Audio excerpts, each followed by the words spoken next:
वास्तुशास्त्र के अंतर्गत आपके बच्चों का भविष्य किस प्रकार से बन सकता है, आज उस विषय में हम वास्तुशास्त्र के अनुसार वर्णन करने जा रहे हैं। आपके हितों के लिए, आपके उज्जवल भविष्य के लिए हमारी समस्त वीडियो होती है। आप लोग लाइक नहीं करते, ये बड़ा खेद का विषय है। आइए हम लोग अपने चर्चा में चलते हैं। वास्तुशास्त्र के अनुसार आपके बच्चों का भविष्य। पहला, भवन।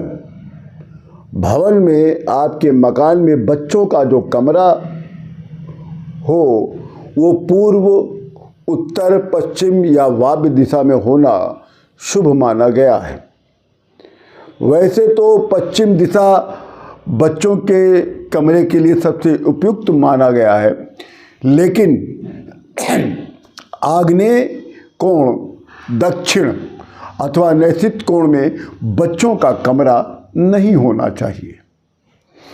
बच्चों के कमरे की साज सज्जा, बच्चों के कमरे की साज और सज्जा पूरी तरह से उनके अनुकूल ही होना चाहिए, तभी वे श्रेष्ठ परिणाम दे पाएंगे, उनका समुचित विकास हो पाएगा और वो अच्छे संस्कार भी ग्रहण करेंगे और उनकी बुद्धि प्रखर होगी और वो अपने पढ़ने लिखने में, अपने कंपटीशन में वो सफलता को प्राप्त कर लेंगे। दूसरा पॉइंट है कि बच्चों के कमरे में उनका पलंग किधर हो। बच्चों के कमरे में उनका पलंग कमरे के दक्षिण पश्चिम कोने या पश्चिम अथवा दक्षिण में रखें और सोते समय उनका, बच्चों का सर जो हो पूरब की तरफ या दक्षिण की दिशा की तरफ होना चाहिए। पूरब दिशा की तरफ सर होने से बच्चों की जो बुद्धि होती है बहुत तेज होती है और वो जो भी पढ़ते लिखते हैं उसको बहुत जल्दी ही अपने बुद्धि में, अपने ब्रेन में वो रख लेते हैं और उनको जल्दी से समझ में आने लगता है। बच्चों के पढ़ने के लिए कुर्सी और मेज, बच्चों के पढ़ने के लिए कुर्सी और मेज ईशान, पूर्व या उत्तर दिशा की ओर होना चाहिए। बच्चा पढ़ते समय इस तरह से बैठे, आपके बच्चे जब पढ़ें मेज कुर्सी पर इस तरह से बैठे कि उनका मुंह ईशान कोण अथवा पूर्व दिशा की ओर और पीठ पश्चिम दिशा की तरफ होना चाहिए। चौथा पॉइंट हम आपको बता रहे हैं बच्चों के कमरे के दरवाजे से संबंधित बात। बच्चों के कमरे के जो दरवाजे हों वो पूरब या उत्तर दिशा में होना उत्तम माना गया है, लेकिन एक बात का ध्यान रहे कि दरवाजे के सामने बच्चों का बिस्तर या पलंग नहीं होना चाहिए। पांचवा पॉइंट है बच्चों के कमरों के लिए की जो दीवारें होती हैं वो किस रंग से रंगी जाए। तो बच्चों के कमरों के दीवारों को रंगने के लिए हल्के रंग का प्रयोग करना चाहिए। उनके बेडरूम के लिए हल्का हरा रंग आदर्श माना जाता है। हरा रंग बुध ग्रह का प्रतीक माना जाता है, इसलिए वो हरा रंग जो है बुद्धि, ब्रेन को प्रभावित करता है, बहुत सकारात्मक ऊर्जा प्रदान करता है, क्योंकि हरा रंग जो है कल्पनाशीलता, ताजगी और एकाग्रता को बढ़ाने में सहायक होता है। छठवां पॉइंट है बच्चों के कमरे में कंप्यूटर किधर रखा जाए। तो बच्चों के कमरे में कंप्यूटर अगर रखना हो तो उसे आग्नेय कोण, दक्षिण या पश्चिम दिशा में रखिए। सातवां पॉइंट जो है बच्चों के कापी किताबें, उनके कपड़े, जूते कैसे रखे जाएं, किधर रखे जाएं।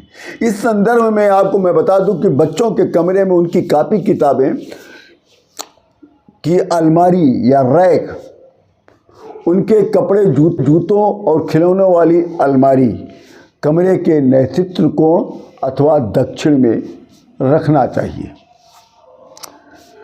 अब आइए, बच्चों की पढ़ाई की टेबल पर कभी भी कापी किताबें इधर उधर बिखरी हुई अस्त व्यस्त नहीं रहनी चाहिए।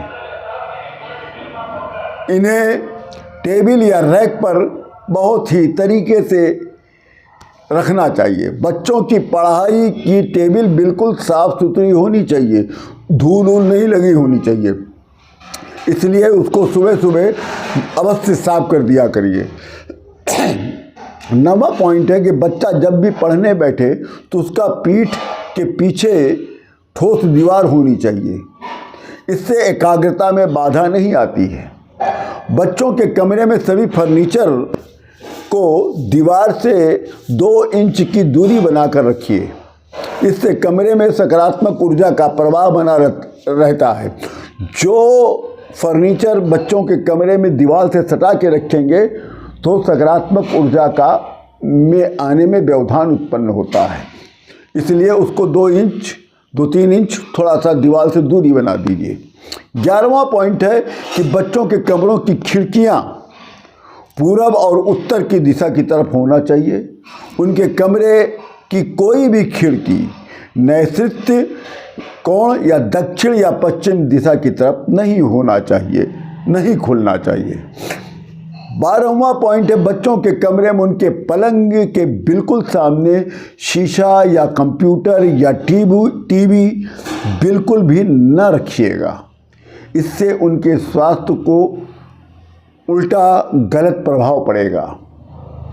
और वो बच्चा जिनके बिस्तरा के सामने कंप्यूटर हो, शीशा लगा हो, टीवी लगा होगा, वो बच्चा चिड़चिड़ा और बिगड़ैल भी हो सकता है। 12वां पॉइंट है, बच्चों के कमरे में ईशान कोण और ब्रह्म स्थान कमरे के बीच के स्थान को बिल्कुल साफ रखिएगा और खाली रखिएगा। यहाँ किसी प्रकार का कोई भी कबाड़ या गंदगी को इकट्ठा नहीं होने दें, अन्यथा बच्चे जो हैं अपने माता पिता के नियंत्रण में नहीं रहेंगे, वो अपने माता पिता के नियंत्रण से वो बाहर हो जाएंगे।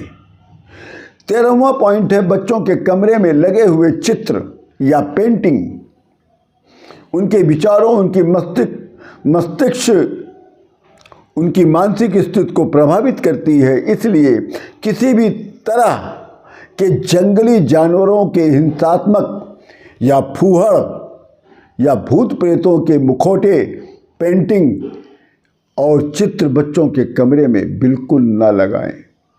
उनके कमरे में भगवान गणेश, सरस्वती जी की तस्वीर लगाइए, इसलिए उनके कमरे में पूर्वी भाग की दीवार पर गणेश जी और सरस्वती माता की आप तस्वीर या फोटो या चित्र लगा दीजिए, इससे बच्चा आपका प्रखर बुद्धि का होने लगेगा।